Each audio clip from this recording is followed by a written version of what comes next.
Yes. We have 5 grandchildren now. Yeah.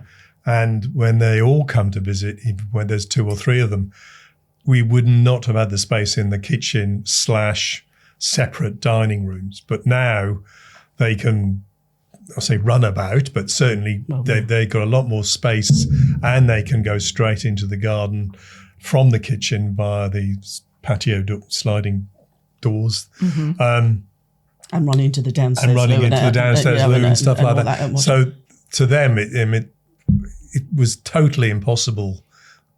I mean, they would have survived, of course, but it gives us so much more enjoyment with them. Yeah. And they can sit now and at the breakfast bar, and we can throw food at them, etc., etc.